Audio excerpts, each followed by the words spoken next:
Prehistoric Africa was a vast and dynamic landscape, home to diverse ecosystems ranging from lush rainforests to sprawling savannas, shaped by shifting tectonic plates and climate changes over millions of years. From gigantic crocodiles, towering sauropods, to two of the largest carnivores to ever walk the earth. I simulated 100 days of prehistoric Africa, from the Triassic all the way to the Cretaceous period. As we watched titanic rivalries roll back the clock and some new ones form, the question was, could life find a way to thrive, or were they all deemed to die? And to tell this story, we have to go back to day one, set 240 million years ago. Prehistoric Africa, 240 million years ago. Africa back then was part of the supercontinent Pangaea, a single massive landmass that included nearly all of the Earth's continents and home to some of the most magnificent creatures to ever walk the Earth. While the Triassic period may not have boasted some of the gigantic killers of the Cretaceous, small and agile hunters such as the Coelophysis would be one of the earliest theropods to ever walk this earth, and give us a fascinating insight into the early evolution of the dinosaurs. Much of Africa during the Triassic would be a hot and arid climate, characterised by desert-like environments with sparse vegetation. The number of creatures that were able to thrive in this environment were limited, but one of these, of course, was the Coelophysis. About 3 meters long and weighing around 15 kilograms, this is one of the earliest theropods to ever walk the earth. Evidence from the fossil beds suggests that these dinosaurs may have lived in groups for either hunting purposes or protection, which may have been a wise call, as in these lands they would have plenty of dangers to worry about. But one creature they wouldn't have to worry about was the Uniosaurus. The Uniosaurus was one of the earliest sauropodomorphs, a group that later gave rise to the massive long-necked sauropods. Uniosaurus is an excellent example of how dinosaurs adapted to their environments and laid the groundwork for the evolution of larger, more specialised species later down the line. But a species that was already specialised in this environment was the Herrerasaurus. This fast, agile predator was the apex predator of the Triassic period in Africa, with its serrated and curved teeth ideal for slicing off flesh from its prey. This pack of Herrerasaurs were not to be messed with, and would fancy their chances against almost anything in this period of time, as this Uniosaur was about to find out. The two Herrerasaurs chased it down before making a swift kill. During hard times, the pack leader would always eat first here, but with plenty of food to go around at the moment, no established pack order was necessary on this occasion. However, the one species that even the Herrerasaur would not fancy its chances against was the Plateosaurus. This Triassic early sauropod was relatively large for its time and measured somewhere between 5 to 10 meters. Plateosaurus actually displayed an unusual growth pattern, with individuals growing at different rates based on environmental conditions, a trait unique among dinosaurs. Another thing the Plateosaurus had going for it was its tendency to stay in herds, to add that extra layer of protection, which made this dinosaur almost untouchable. Across the Triassic, water was a precious commodity, which allowed the dinosaurs to stay hydrated, but also cool off from the warm conditions that were so common in this period. But the water was fraught with danger, even for carnivores such as the Herrerasaurs. Crocodilians thrived during the Triassic, and one of these was the Nundrasuchus. This medium-sized predator played a key role in this ecosystem, preying on smaller vertebrates and competing with other carnivores. The Nundrasuchus was not likely to have had much success challenging the Herrerasaur on land, but around the water it would have a chance, and any Herrerasaur would have to be careful.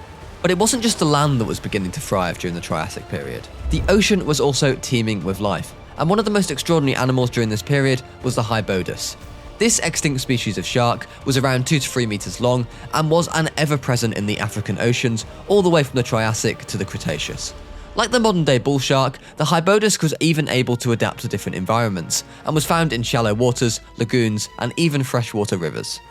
But away from our peaceful waters, a war was brewing on land, as the Herrerasaur faced off against the Nundrasuchus, who had wandered a bit too far from its natural habitat of the water.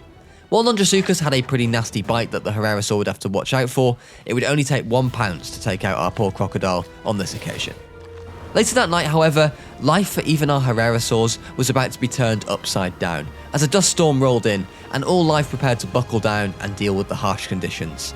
The frequent dust storms of the Triassic caused many issues for ecosystems and had significant ecological and environmental effects. These storms could go on for several days, and on day 10, when the storm finally cleared, the prehistoric creatures of the Triassic would have to adapt to the new climate created by the storm. These storms could lead to enhanced evaporation by contributing to increased atmospheric temperatures in localized areas. In our ecosystem, the main water source that had been the source for all of our creatures was now gone, and dry desert could be found in its place. The nearby vegetation had also suffered as a result of the storm, and thus the Great Migration began, as all creatures left in source of food and water, a journey that would suit some more than others. Pato the plesiosaur was the first to discover not only water but ample vegetation that would feed not only him but the rest of his herd. And where the herbivores go, the predators are normally not too far behind. But for this Coelophysis separated from his pack, the journey would prove to be his last, as an Herrerasaur stopped to take a snack on his own migration journey. But some of the Coelophysis would make it to the watering hole, as this one took a well-deserved nap after completing its migration. For the Herrerasaurs who didn't make the journey, tempers flared up. Cannibalism among most species of dinosaurs was said to be rare, but hungry dinosaurs were unpredictable dinosaurs. The recent dust storm had all but wiped out the nearby Nundrasuchus, who for the Herrerasaurs were a good source of prey, especially if the times got tough. These crocodilians were not made for migrating, and once their natural habitat was destroyed and the prey stopped coming to the water, the fight for survival was always going to be tough for them. And for our Herrerasaurs, the impact of the storm had had on their ecosystem had doomed them, and the biggest theropod to roam the African Triassic became extinct. The Triassic-Jurassic extinction, which occurred around 201 million years ago, marked one of Earth's 5 major mass extinction events. This event had a profound impact on life, wiping out about 76% of species and paving the way for dinosaurs to become the dominant terrestrial animals. Although the exact causes remain under study, scientists believe the extinction was primarily driven by massive volcanic activity, alongside subsequent climate changes and ocean disruptions. But as one era ended, another dawned. On day 20, a new period began, which was the start of the Jurassic period. The Jurassic period in Africa was a lush, warm and tropical landmass, part of the slowly fragmenting supercontinent of Gondwana. It provided habitats for some of the largest dinosaurs in history, including gigantic sauropods and fearsome carnivores. But before we do go any further, I do have to tell you about Dinosaur World. And before you click off, this is not a paid sponsor, but rather my own brand new business, where I sell pretty much everything dinosaur that you could ask for, apart from a real one, sadly. If you are after some gifts for Christmas for your family and friends, then at Dinosaur World we have you covered, with a great selection of soft toys, high quality figures, board games and an array of great stocking fillers. All of this is currently stored right beside me in my office, so not only will any sales go directly towards supporting me and the channel, but you will also be supporting a brand new small business. As a special reward for the Rampy army, if you do use the code AFRICA10 at checkout, you can get 10% off your next order. Thank you for listening, and back to the video. As the Jurassic progressed and Pangaea continued to break apart, Africa experienced a diversification of its ecosystems. Coastal areas became rich in marine life, while the interior supported vast forested landscapes inhabited by gigantic dinosaurs. This was a time of flourishing ecosystems dominated by dinosaurs on land, pterosaurs in the sky, and reptiles in the sea, setting the stage for the dramatic changes that would come in the Cretaceous period. One of those dominating dinosaurs on land was the Torvosaurus. This is Ripper and the rest of his pack of Torvosaurs. The Torvosaurus was a large theropod dinosaur that lived during the late Jurassic period, and in this ecosystem it was the apex predator. Weighing around 3 to 4 tons and estimated to be about 10 meters long, it had robust legs adapted for power rather than speed, meaning it likely relied on its size and strength to overcome prey. The Torvosaur was the top predator around these parts, and preyed on large herbivore dinosaurs such as early stegosaurs and sauropods. And one of the Torvosaur's main source of food was the Kentrosaurus. This small stegosaur would feed on cycads and horsetails, as its short tail limited its reach. Due to its relatively small size and the danger of the predators in the Jurassic, it appears that the Kentrosaurs lived in groups, likely in order to put off any nearby predators. It may have been much smaller than its relatives still to come, but its heavily spiked tail could swing with significant force, capable of deterring or injuring even the biggest of predators. As this Torvosaur slowly approached this lone Kentrosaur, it notices that it has been hunted just in the nick of time. Not built for speed, this Torvosaur allows this Kentro to run on back to its herd. Wasting energy on a chase would be futile, and this time the Kentrosaur is lucky to get away. The Jurassic period in Africa was host to more than one large carnivorous dinosaur though. Meet the Dilophosaurus, an animal I'm sure that most of you are familiar with. Its name translates to two-crested lizard from the distinctive crests that sit atop of its head. Unlike the Torvosaurus, the Dilophosaur's slender build means that it can move at high speeds, while its powerful jaws allows it to keep hold of prey as it struggles to escape.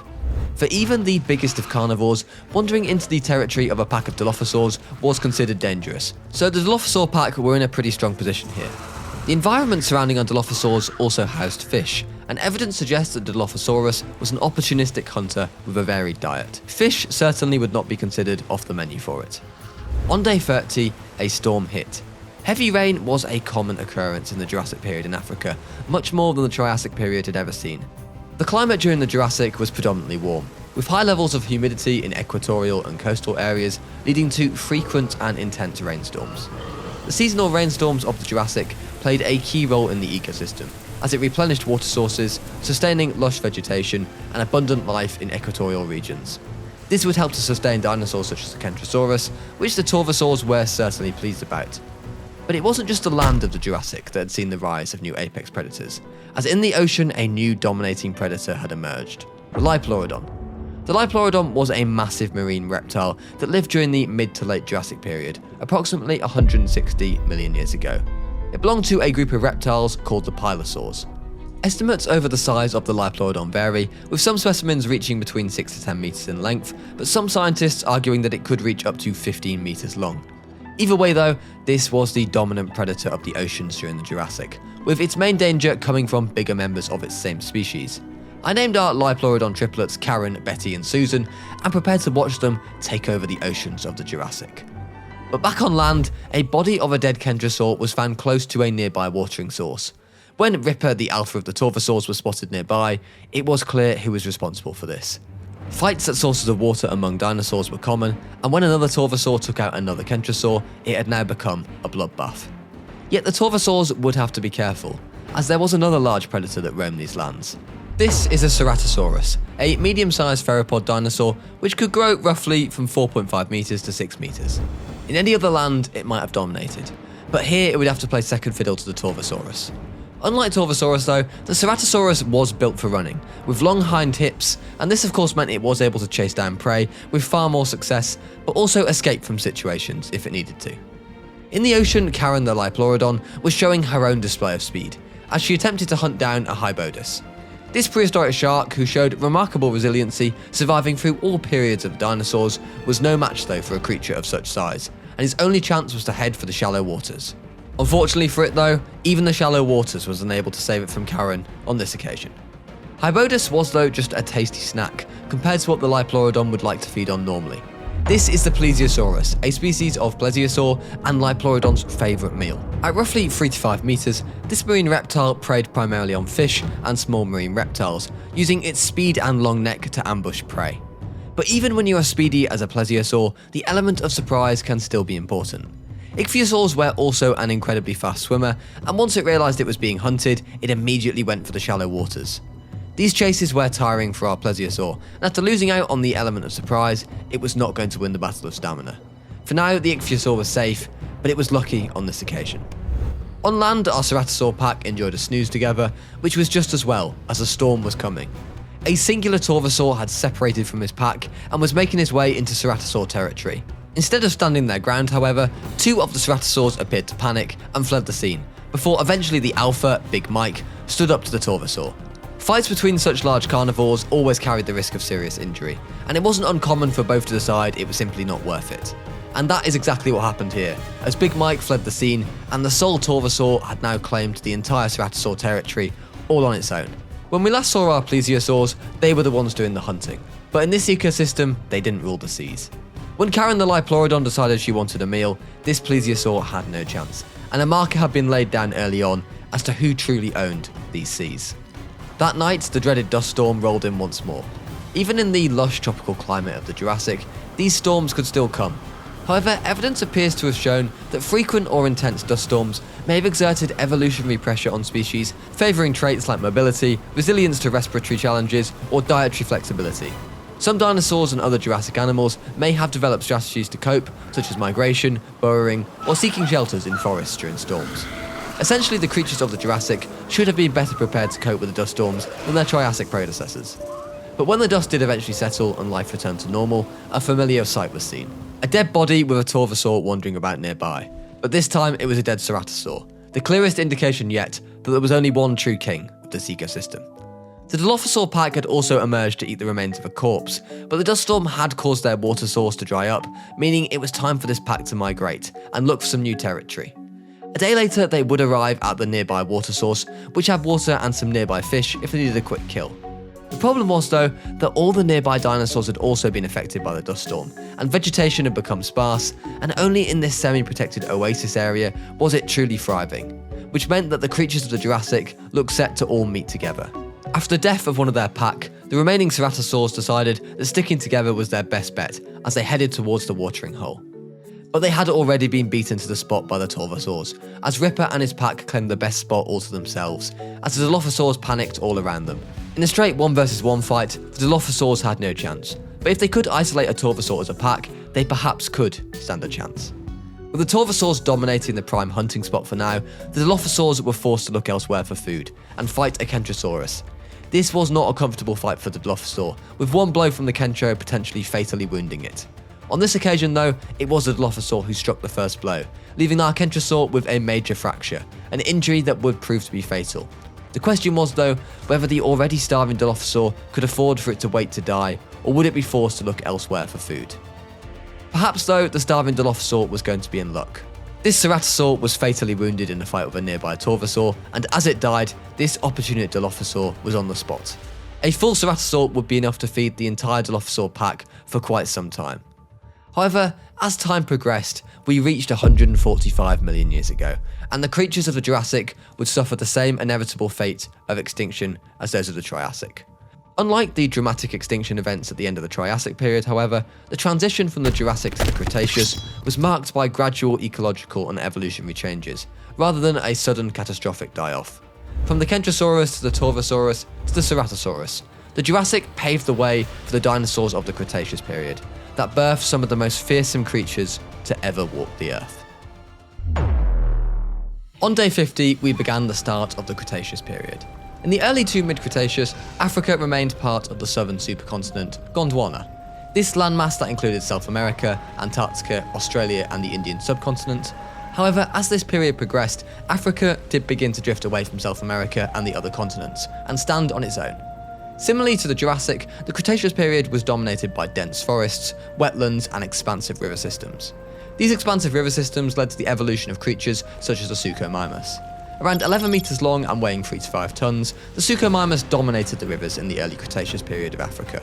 Unlike many theropods, Suchomimus did lack serrated teeth, but its elongated crocodile-like skull was filled with more than 100 conical teeth, ideal for catching slippery prey-like fish. Suchomimus was primarily a piscivore, feeding on fish, with fossil evidence suggesting that it hunted in rivers, lakes and coastal environments. It likely supplemented its diet with small terrestrial animals where fish were scarce. Also present in the rivers of our ecosystem was the Beezelobufo. With a name that means devil's toad, you know that this thing means business. Around in the late Cretaceous period, approximately 70 million years ago, this is one of the largest frogs ever discovered. Roughly 41 centimeters and weighing 4 to 5 kg, this carnivorous amphibian likely preyed on a variety of animals, including small reptiles, mammals, and potentially even young dinosaurs. But in these rivers, it was at very much the bottom of the food chain. But the giants of Africa were not just confined to the rivers. This is Rubashosaurus, a large sauropod estimated to be about 15 to 20 meters in length and weighing 7 to 10 tons. It may have been a little bit smaller than some of the other sauropods like Argentinosaurus, but still impressive in size, and it would require something huge to take a chance of taking it down. Enter the Carcaradontosaurus. Carcaradontosaurus was a giant predator, measuring about 12 to 14 meters in length and weighing up to 6 to 8 tons. Its size rivals that of the largest theropods to ever walk the earth. This was the perfect predator, with 8-inch serrated teeth and a brutal bite force, a body that was built to ambush or overpower prey. Its long limbs suggest that it could run relatively fast for a short distance, so chasing down prey was certainly possible. For a Carcharodontosaurus, there is no doubt that a Rubashosaurus could be on the menu. But this pair were not hungry enough yet to start a fight, and as they arrived on the scene, the Rubashosaurus made a hasty retreat into the trees. In almost any other area of dinosaur history, the Carcharodontosaurus would have ruled as the sole apex predator. But during Africa in the late Cretaceous period, there was another fearsome predator that stalked these lands. This is the Spinosaurus, one of the largest carnivorous dinosaurs to ever live, measuring up to 15 to 7 meters in length and weighing an estimated 7 to 10 tons. With its crocodile-like skull, it was related to the Suchomimus, and similarly to the Suchomimus, the Spinosaur also dominated the coastal lands of prehistoric Africa. It's the first known dinosaur to have been primarily semi-aquatic, living in rivers, swamps, and coastal environments. Fossil evidence appears to suggest adaptations for swimming, including a long paddle-like tail and actually possibly webbed feet, and likely hunted like a modern crocodile, lurking in the waters and ambushing prey. It's thanks to these facts that we are able to learn how the Spinosaurus and Carcaradontosaurus survived together in the same ecosystem. One dominated the land, while the other was happy to stick to the more coastal areas. Luckily for our Spinosaurus, the rivers were currently full of fish, with coelacanths and sawfish being their favourite snack. For now, there was plenty to go around, and the two Spinosaurs, Merlin and Steve, could happily share the riverbeds together, without any risk of it dramatically affecting the others' hunting. But later that evening, as our Spinosaur arrived at the Suchomimus hunting ground, there was to be no dispute over who was in charge here. A pack of Suchomimus all moved out of the way to sleep, and allowed the Spinosaur to control what had previously been their hunting territory. The oceans of the Cretaceous period had also seen a dramatic shift since the Jurassic. This is the Elasmosaurus, another species of plesiosaur.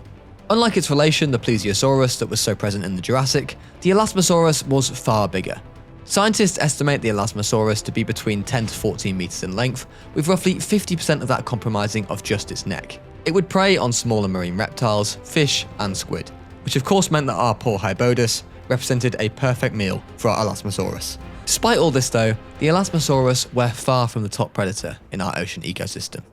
The next morning, the Spinosaurus once more disrupted the Suchomimus' morning fishing, and the arrival of our Spinosaurs was a good recreation of how the Suchomimus likely went extinct.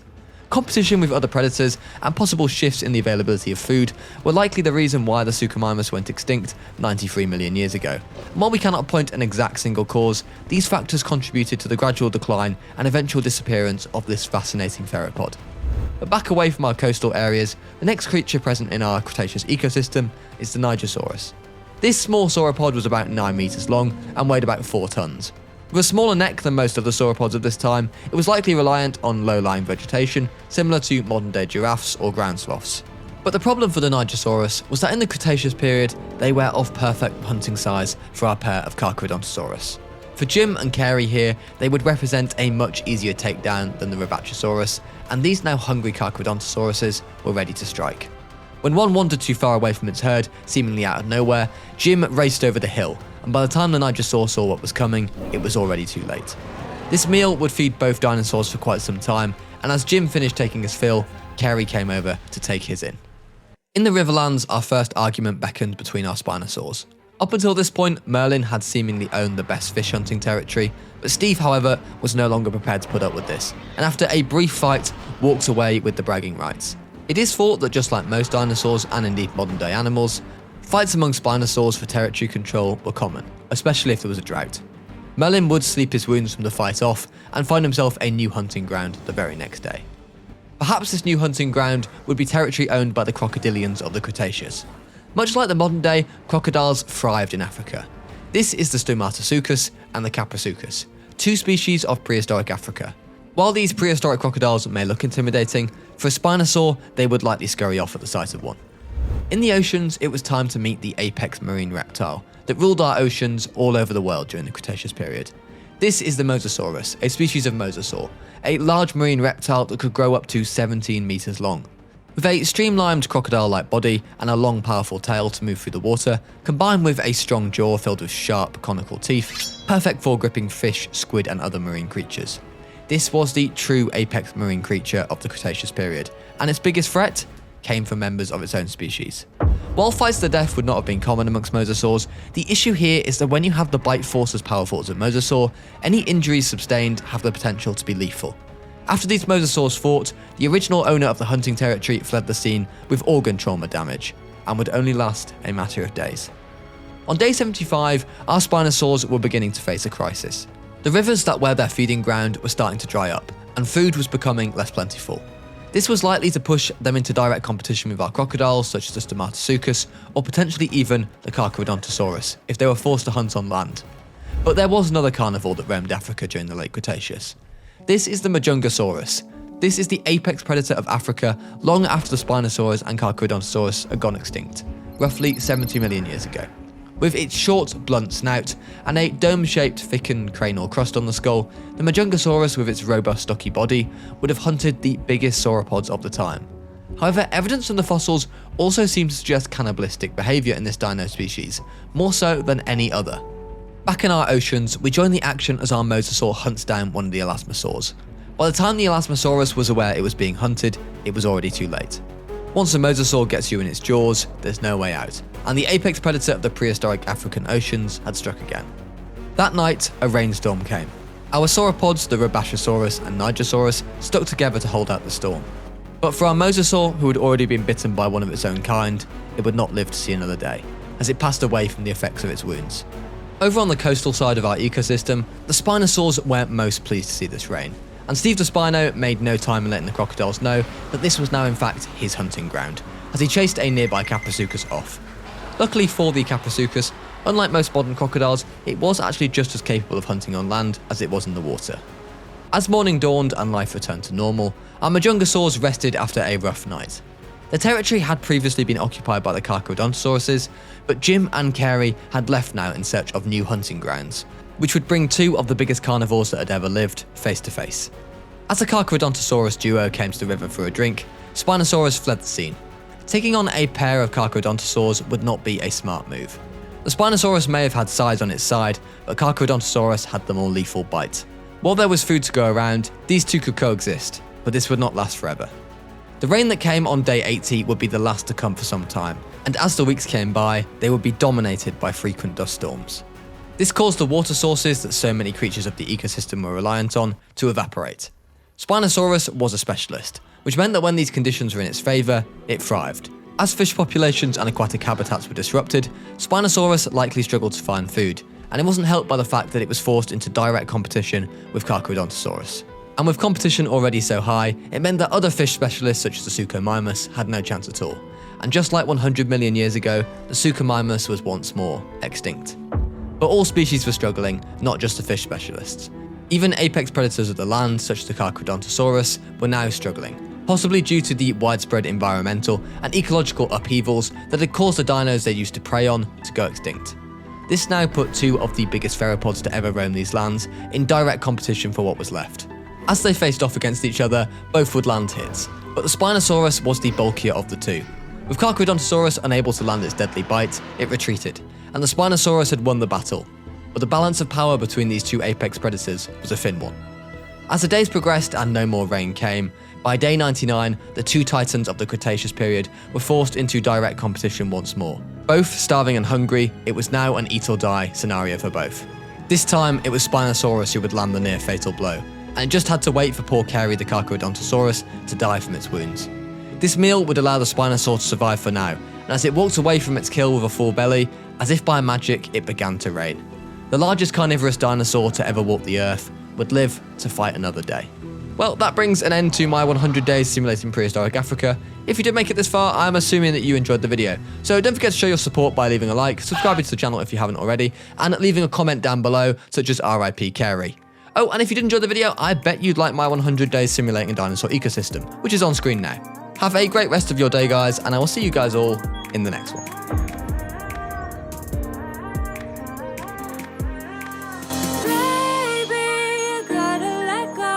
Drugs that you're taking are killing your soul. Baby, you gotta let go. The drugs that you're taking are killing